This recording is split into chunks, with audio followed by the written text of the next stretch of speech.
أعوذ بالله من الشيطان الرجيم. بسم الله الرحمن الرحيم. ألم نشرح لك صدرك ووضعنا عنك وزرك الذي أنقض ظهرك ورفعنا لك ذكرك فإن مع العسر يسرا إن مع العسر يسرا فإذا فرغت فانصب وإلى ربك فارغب. علم نشرح لک صدرک، کیا ہم نے نہیں کھولا لک آپ کے لیے، صدرک آپ کے سینے کو، ووضعنا عنک وزرک اور ہم نے نہیں رکھا عنک آپ سے، وزرک آپ کا وہ بوجھ، الذی انقض ظہرک جس بوجھ نے آپ کی کمر کو توڑ دیا تھا، ورفعنا لک ذکرک اور ہم نے لک آپ کا ذکرن آپ کے ذکر کو بلند کیا، ورفعنا لک ذکرک اور ہم نے آپ کے ذکر کو بلند کیا۔ معزز سامعین کرام، یہ سورت آپ کے سامنے سورہ انشراح ہے، یعنی علم نشرح لک صدرک ہے، اور یہ سورت جو ہے یہ مکی سورت ہے۔ مکی صورتوں کا ایک قاعدہ اور ضابطہ ہے کہ مکی صورتوں میں اللہ رب العزت رسالت، آخرت اور توحید کو بیان کرتا ہے۔ اس صورت میں اللہ رب العزت نے رسول اکرم صلی اللہ علیہ وسلم پر انعامات جو کیے تھے ان کو بیان کر رہے ہیں۔ سب سے پہلا انعام ہے شرح صدر، یعنی اللہ کے نبی صلی اللہ علیہ وسلم کے سینے کو کھول دیا ہے نور نبوت کے لیے۔ اللہ رب العزت نے جب اللہ کے نبی صلی اللہ علیہ وسلم کے دل کو کھول دیا نور نبوت کے لیے، تو اللہ تعالیٰ نے بھی اس انعام کو بیان کیا قرآن پاک کے اندر، اور سوال کے طور پر اللہ رب العزت فرما رہے ہیں علم نشرح لک صدرک، کیا ہم نے لک آپ کے لیے، یعنی نبی اکرم صلی اللہ علیہ وسلم آپ کے لیے، صدرک آپ کے سینے کو نہیں کھولا، مطلب ہے کھول دیا۔ یہ جو سوال ہے یہ سوال استفہام انکاری ہے۔ یہ سوال انکار کے طور پر جب کسی سامنے کو سوال کیا جاتا ہے انکاری طور پر، گویا کہ اس میں اور تاکید ہوتی ہے۔ اللہ یہ کہنا چاہتا ہے کہ ہم نے آپ کے لیے آپ کے سینے کو کھول دیا ہے نور نبوت کے لیے، کہ نور نبوت اور یہ شرح صدر جو ہے یہ تو علم و حکمت کے لیے کھول دیا اللہ رب العزت نے، اور یہ آپ کی زندگی میں 4 مرتبہ ہوا ہے۔ سب سے پہلا جب آپ دائے حلیمہ کے پاس دودھ پینے گئے تھے، اس وقت آپ کی عمر 4 سالہ تھی۔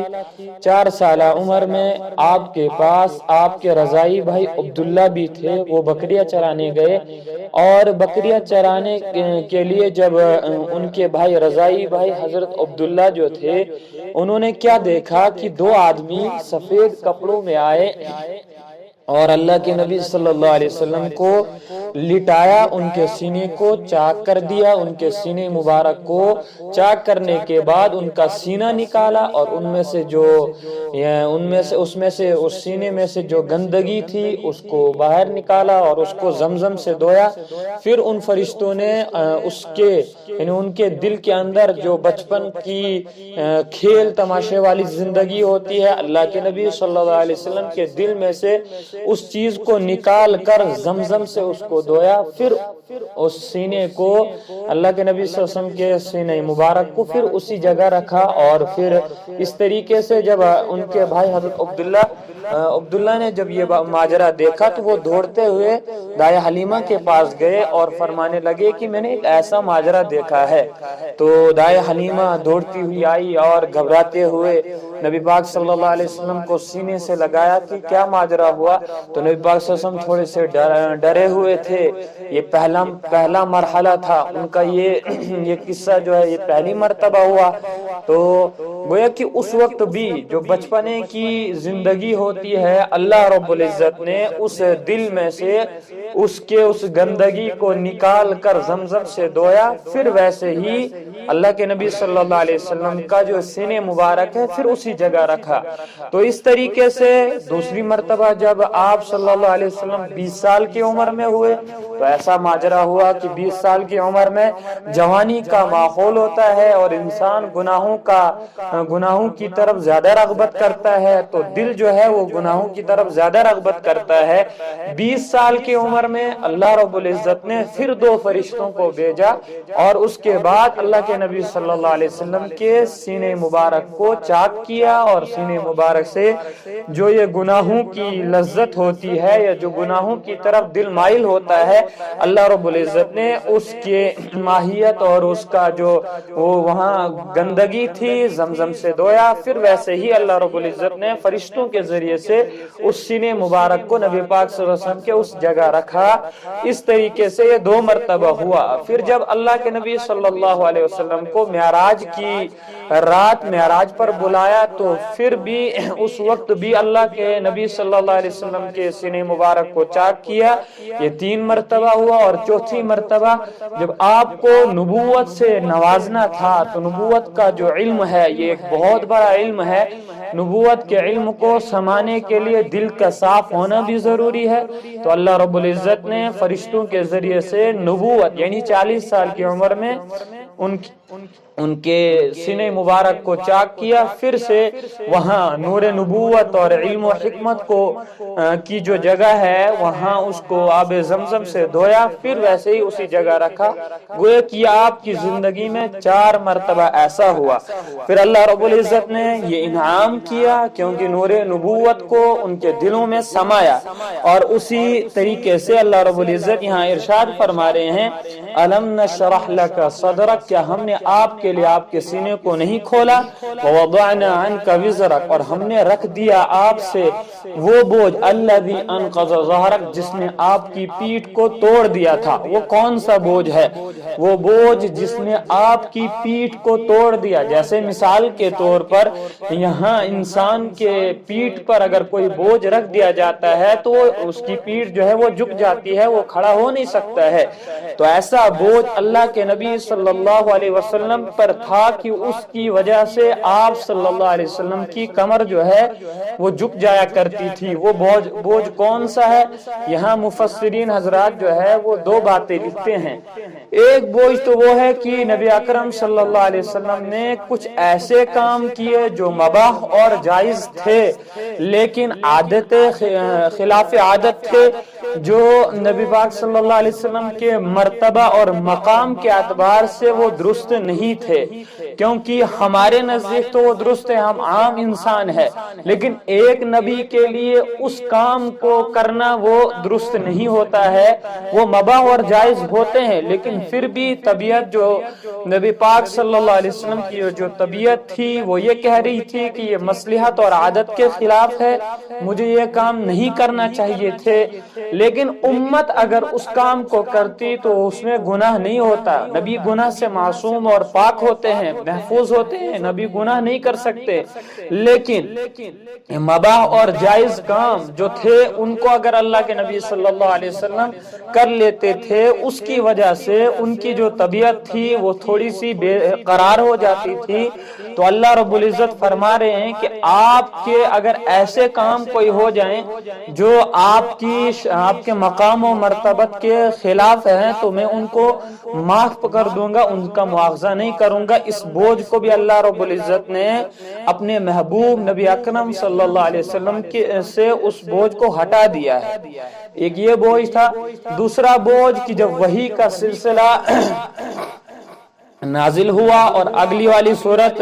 یعنی اقرأ بسم ربک الذی، یہ سب سے پہلی صورت ہے، یہ نازل ہوئی، اور وحی کا جب نزول ہوتا ہے تو ایک دل پر ایک سختی سی پیدا ہو جاتی ہے، ایک بوجھ سا پیدا ہو جاتا ہے۔ وہی کے بعد پھر اللہ رب العزت جب وہی آئی، اس کے بعد اللہ رب العزت نے فرمایا کہ فاستقم کما امر، آپ کھڑے ہو جائیں جیسے کہ آپ کو حکم دیا گیا ہے۔ اب آپ کے پاس کلمہ توحید آ گیا ہے، اب آپ کے پاس وحی کا علم آ گیا ہے۔ اب یہ آپ اپنے پاس نہیں رکھنا ہے بلکہ امت کو پھیلا دینا ہے، امت تک اس کی تبلیغ کرنی ہے، امت تک اس علم کو پہنچانا ہے۔ تو اس علم کے پہنچانے کے سلسلے میں اللہ کے نبی صلی اللہ علیہ وسلم کو شروع میں تھوڑی سی تکلیف ہونے لگی، کیونکہ پھر جب آپ امت کے پاس جاتے تو کوئی آپ کو مجنون کہنے لگا، کوئی آپ کو جادوگر کہنے لگا، کوئی آپ کو ساحر کہنے لگا، کوئی آپ پر گندگی پھینکنے لگا، کوئی آپ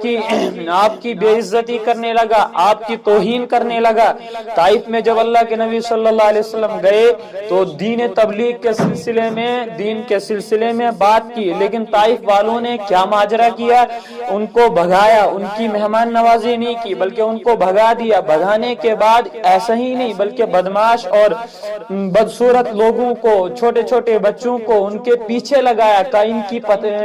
ان کو پتھراؤ کرو، اور پھر ان پر پتھر پھینکے گئے۔ تو ان پر پتھر پھینکنے کے بعد ان کا جو یہ جوتا ہے وہ خون سے بھر گیا۔ ایسی تکالیفیں اللہ کے نبی صلی اللہ علیہ وسلم نے اس دین کے سلسلے میں صحیح ہے، اس دین کے سلسلے میں اللہ کے نبی صلی اللہ علیہ وسلم نے برداشت کی، تو ایک بوجھ سمجھا جاتا تھا پہلے سے۔ اللہ کے نبی صلی اللہ علیہ وسلم نے اس کو تھوڑا سا بوجھ سمجھا، تو اللہ رب العزت فرما رہے ہیں فاستقم کما امرت،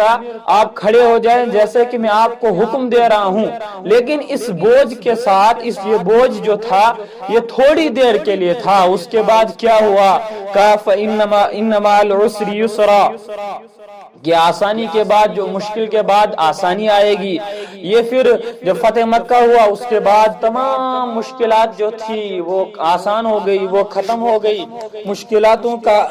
خاتمہ ہو گیا۔ تو گویا کہ یہ تھوڑی دیر کے لیے یہ مشکلات تھی، اسی بوجھ کو بتانے کے لیے اللہ رب العزت یہاں ارشاد فرما رہے ہیں وَوَضَعْنَا عَنْكَ وِزْرَكَ الَّذِي أَنْقَضَ ظَهْرَكَ وَرَفَعْنَا لَكَ ذِكْرَكَ۔ اب آپ کے لیے ایک اور انعام فرمایا کہ میں نے آپ کے اس نام کو بلند کیا ہے، اس نام یعنی آپ کے محمد عربی صلی اللہ علیہ وسلم کے نام کو اللہ نے بلند کیا۔ فرمایا کہ میناروں میں، ممبروں پر آپ کا، جہاں میرا، اللہ فرما رہا ہے کہ جہاں میرا نام ہوگا وہاں اللہ کے نبی صلی اللہ علیہ وسلم کا نام ہوگا۔ کلمے میں اشہد اللہ الہ الا اللہ، وہاں اللہ کا نام ہے، واشہد ان محمدا عبدہ ورسولہ، ساتھ میں ہی اللہ نے اپنے محبوب کا نام رکھا۔ اذان میں جب ہم اذان دیتے ہیں وہاں جب اللہ کا نام ہوتا ہے تو وہاں بھی محمد کا نام ہوتا ہے۔ ممبروں پر کوئی خطاب کرنے آتا ہے تو وہاں جب اللہ کا نام لیتا ہے وہ اللہ کے نبی صلی اللہ علیہ وسلم کو نام لیتا ہے۔ کہ ورفعنا لک ذکرک، میں نے تیرے نام کو بلند کیا، جو میرا نام لے گا وہ ضرور آپ کا نام لے گا۔ اور اتنا ہی نہیں بلکہ غیر مسلم جو مسلمان نہیں ہے، جو مسلمان جو مجھ پر ایمان نہیں لاتے ہیں، وہ بھی اللہ کے نبی صلی اللہ علیہ وسلم کا نام جو ہے وہ لیتے ہیں، وہ بھی احترام کے ساتھ لیتے ہیں۔ فرمایا فَإِنَّ مَعَ الْعُسْرِ يُسْرًا، بلا شبہ مشکل کے بعد آسانی ہے، إِنَّ مَعَ الْعُسْرِ يُسْرًا، اور مشکل کے بعد آسانی ہے۔ فَإِذَا فَرَغْتَ فَانْصَبْ، جب آپ فارغ ہو جائیں، فَانْصَبْ، تو جب آپ فارغ ہو جائیں تو آپ محنت کریں، فَانْصَبْ، محنت کریں، وَإِلَى رَبِّكَ فَارْغَب، اور اپنے رب کی طرف راغب ہو جائے، اپنے رب کی طرف دل لگائے۔ ان تمام باتوں کا خلاصہ یہ ہے کہ مشکل آئیں گی، تکلیفیں آئیں گی۔ جب مکہ میں دین تبلیغ کو پھیلانا تھا، جب مکہ میں دین تبلیغ کو پھیلانا تو حالات ایسے بن گئے کہ دین کی تبلیغ نہیں ہو رہی تھی۔ اگر کوئی کلمہ توحید کو کھلے طور پر پڑھتا تو اسے گرفتار کیا جاتا، اس پر زور و جبر کیا جاتا اور اس پر تکلیفیں اس کو سزائیں دی جاتی. کہا یہ تھوڑی دیر کے لیے سزائیں ہوگی، ان مع العسر، مشکل کے بعد یسرا، آسانی ہوگی. پھر ایسا ہی ہوا کہ فتح مکہ ہوا، پورا مکہ جو ہے وہ مسلمان ہو گیا، پورے مکہ نے اسلام لے آیا. فَإِذَا فَرَغْتَ فَانْصَبْ وَإِلَىٰ رَبِّكَ فَارْغَب. آخری دو آیتوں میں اللہ رب العزت اللہ کے نبی صلی اللہ علیہ وسلم کو فرما رہے ہیں آپ جب فارغ ہو جائیں گے دین